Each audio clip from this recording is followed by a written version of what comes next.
Richie, Soul Sports, All Souls Langham Place has been going on a little bit longer than that, I guess. But when did it start? And again, how did All Souls decide to do something? Sure. It's been going just over 15 years, about 16, 17 years.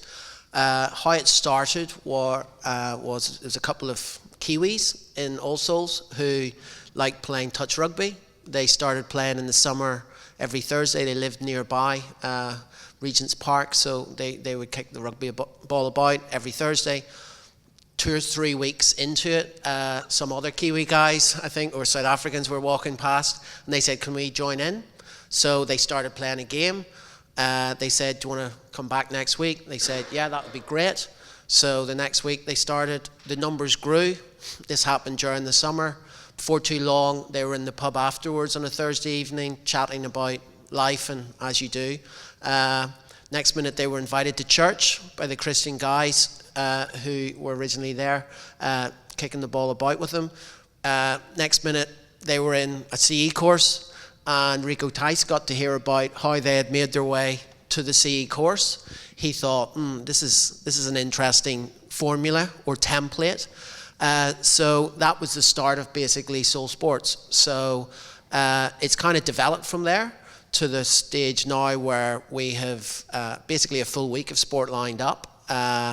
It's full of volunteers. There's no full-time staff at All Souls who work in it, although it's overseen by Rico, but that's basically how it started 15, 16 years ago.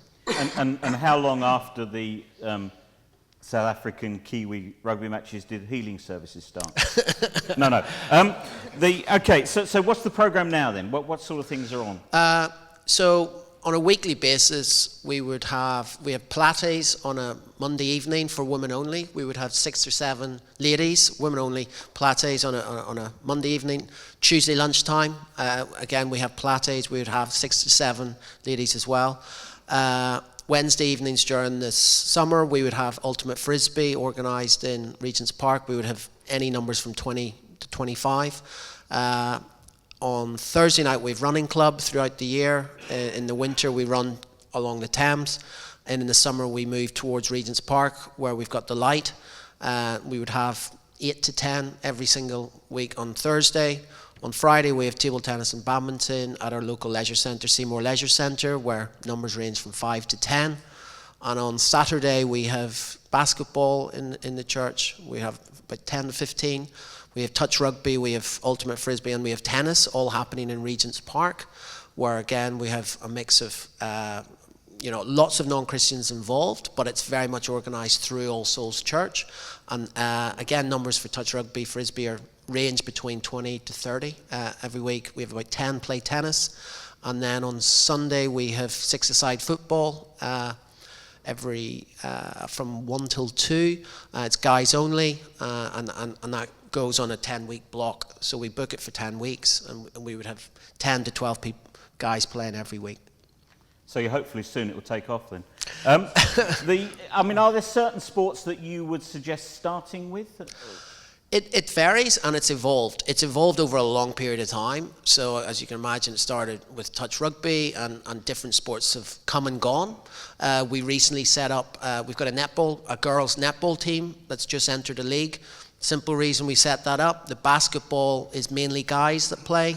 Girls who've played netball at school, who don't play anymore, have come along and found it a wee bit competitive.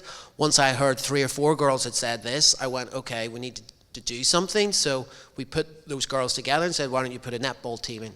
So they enter a term time netball league. So it's evolved like that. What's key is leaders. Once we've got a couple of leaders, then we look at setting something up. We're very fortunate at All Souls, where we've got Regent's Park nearby, the facilities. We have 2 affiliated churches, one with a basketball court, which we own, which makes it easy again. And Pilates is in St. Paul's Robert Adam Street, which again we own. So we're very, very fortunate.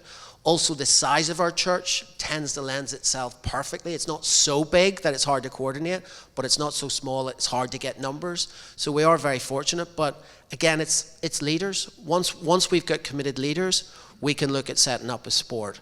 And some sports have kind of come and gone, but we just roll with that. We've just got to manage as it happens. But fortunately, it's been going so long that we have a lot of committed leaders, and the sports continue week in, week out, which is great. Where do you see evangelisation within that ministry from Soul Sports? Again, there's no set template. Every sport we have has its own culture. We have a template where we try to follow at least 50% Christians and 3 non-Christians that we're actively evangelizing. That's the template we set. Do they all follow it? Absolutely not. So we've had a CE table. On one term, we had a CE table just for people from Soul Sports. So each of the sports leaders were encouraged to bring non-Christians from their sports along. Did every sport bring non-Christians? No. Did every leader go? No. So we try things, and sometimes they work. We did a course. There was one girl did become a Christian during the course, which was great. Christmas and Easter are great times to invite people to events. We have a Real Lives Mission Week coming up. So again, we're encouraging non-Christians to get involved. But we do see it as it's both building community within church as well as evangelism. So we find in our sports, there's groups within church who get to know each other really well, and their social activity is around that sport within the church. So there's lots of spin-offs. Evangelism's always at the heart of what we're looking to do, but as anyone's involved in evangelism, there's no exact science to it, and you've just got to pray and see what God brings, who God brings to your group. We have some of our groups that are organized in the church buildings. We don't even have someone at All Souls there every single week, but we've got other groups where we've got 80% Christians from All Souls. So the big thing I would just say is there's no set template to it, but it is worth pursuing, and we find non-Christians are very, very keen to be involved, and we find actually non-Christians in London in particular more committed a lot of the time than Christians. Christians have Sunday church, they have fellowship groups, they have a lot of community in London. The non-Christians we find their sport is their social outlet outside of their work life, family, and that is a great thing, but it's not so great when we're struggling to get Christians along to the sports. So yeah, it happens in different ways through different sports.